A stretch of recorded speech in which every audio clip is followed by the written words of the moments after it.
Okay, guys, thank you for joining in for another episode of Hair Chronicles. Like where you at. I like everything about you.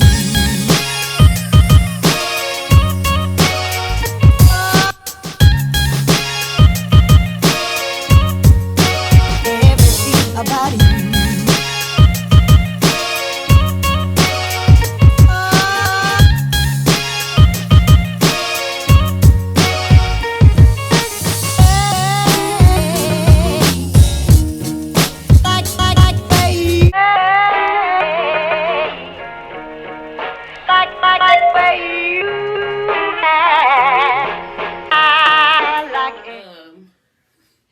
This episode, I'm going to talk to you about why I'm really not dating and my idea of my dream guy. Or as my coworker calls him, the robot. But I am not dating simply because I had this whole situation with my ex. For my entire college career, I dated this one guy. I was in a relationship with this one guy. For my entire undergraduate college career, I was in a relationship with this one guy. And when we were together, when we broke up, in between the breakups, in between the being together, all this, that, and the third, it was always that guy. And what is this? And it was just a lot with that whole situation. Not that we didn't have our good times or whatever the case was. It's just that whole situation was kind of toxic for me, especially the ending. Like the last almost going on 4 years, I've been single. 4 years, 3 years, however long it's been. I've been single, and it still was a whole toxic situation because even though we weren't together, we were still together. As in, where I went, he went. Where he went, I went. What he did, I did. What I did, he did. It was like we never broke up. We just were in a relationship. I could talk to whoever the heck I wanted to talk to. And it kind of just like went left too because it was a whole blow up at my graduation between me and him. Or right before my graduation, between me and him because of that whole situation. And I was just like, we're not together. I don't know why you acting like this. He was just like, we basically still are together. And I'm just like, okay, well. And when I look back on it, kind of like we was. So like that whole situation was just really, really, really toxic for me. The whole thing, it was just a bad thing. And I don't hate him. I don't dislike him. A lot of stuff that he's done is because of what he's been through in his life. A lot of stuff he had to deal with, stuff like that, which is fine.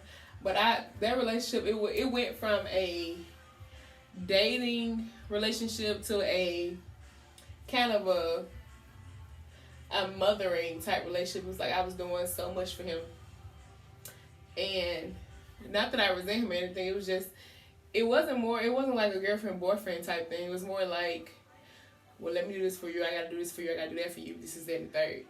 And now that I look back on it, I don't think, outside of the guy I dated in junior high, I'm not going to drop his name because he's married now with 2 beautiful kids. I don't think I've loved any guy outside of him. He was the only guy. You know how everybody says there's always that one that got away? And I used to think I'm never going to have a situation where there's always that one that got away. I will always be the one that got away. Because I am the one that got away for a lot of guys. Not to be conceived, I'm just saying it is what it is. But when it pertains to him, the guy from 8th grade, he is the one, 7th grade, whatever it was, he is the one that got away.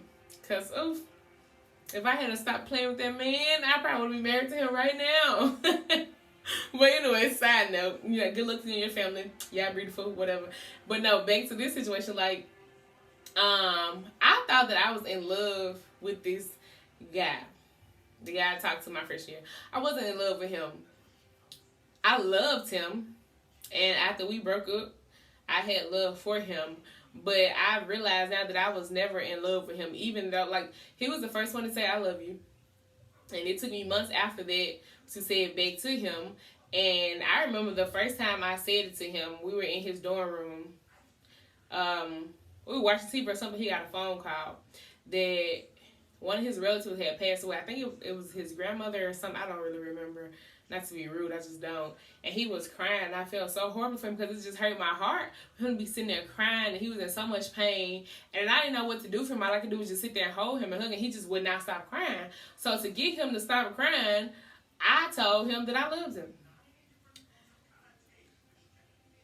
And he was just talking, and I'm just like, did you hear what I said to you?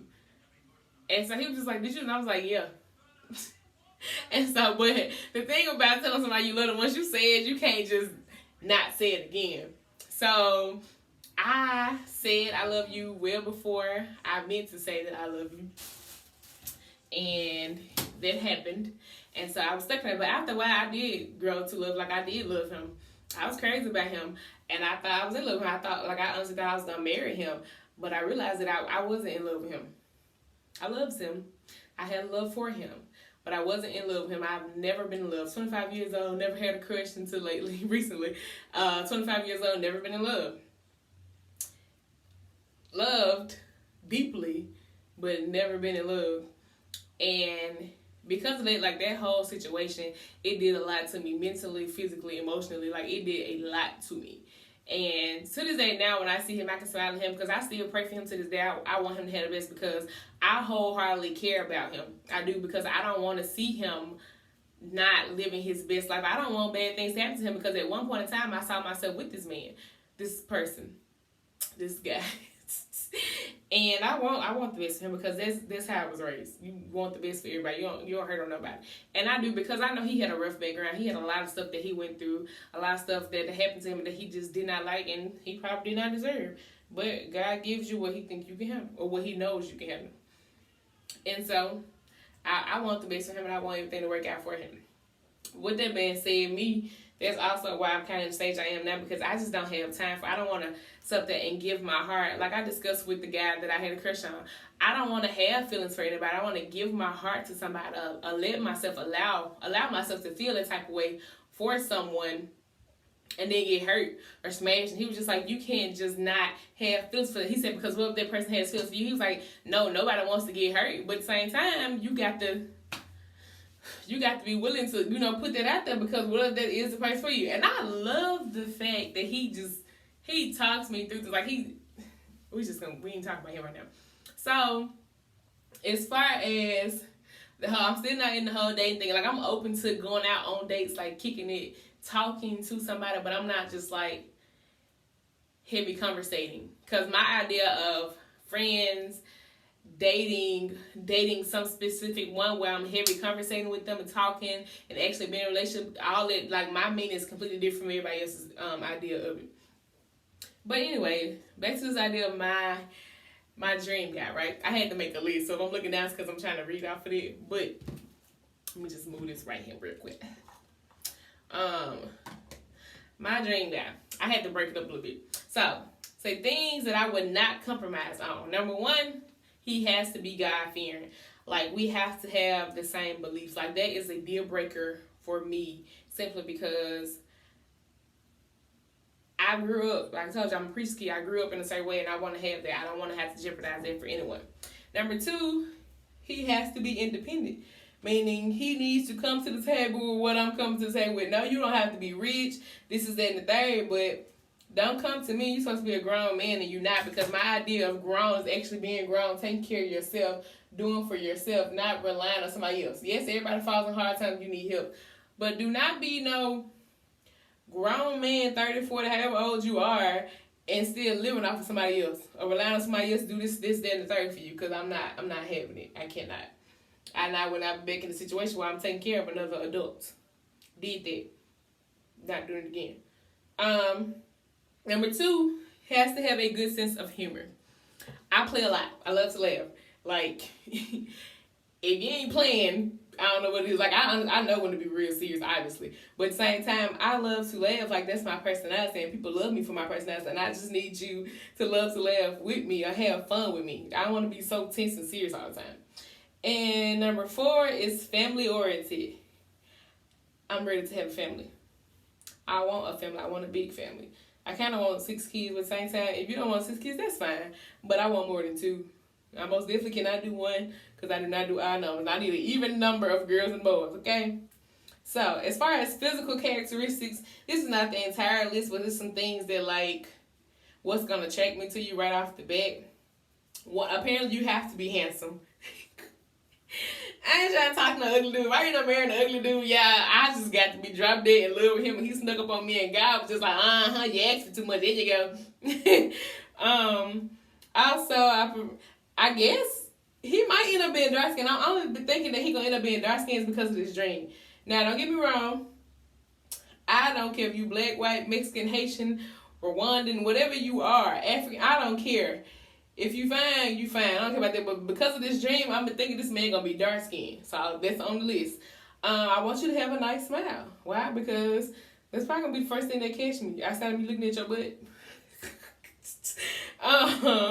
I want you to be well groomed. Like, I want you to look nice all the time. Like I like to look nice. Even if I'm going around in my leggings and my t-shirt, I have to be cute with my hat on, whatever the case is. Like, I like a man that's well groomed. Well groomed and you smell good all of the time.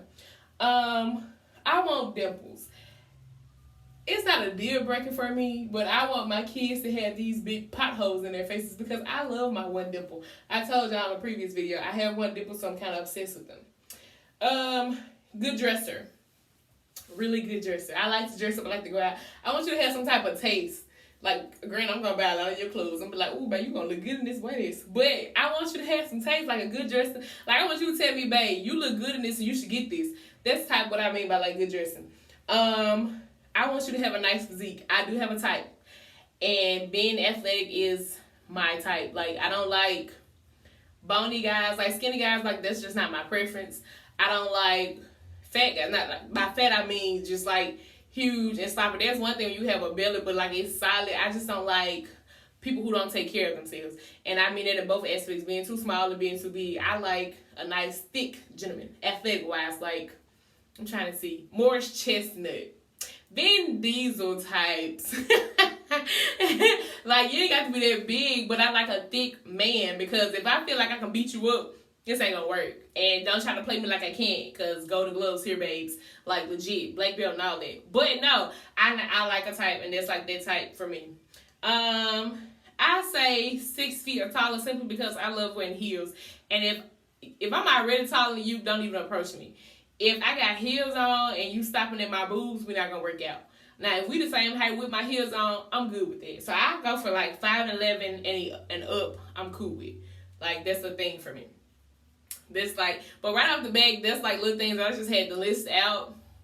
But to catch it in more detail, you'll have to, click on this next hair chronicle. You feel me?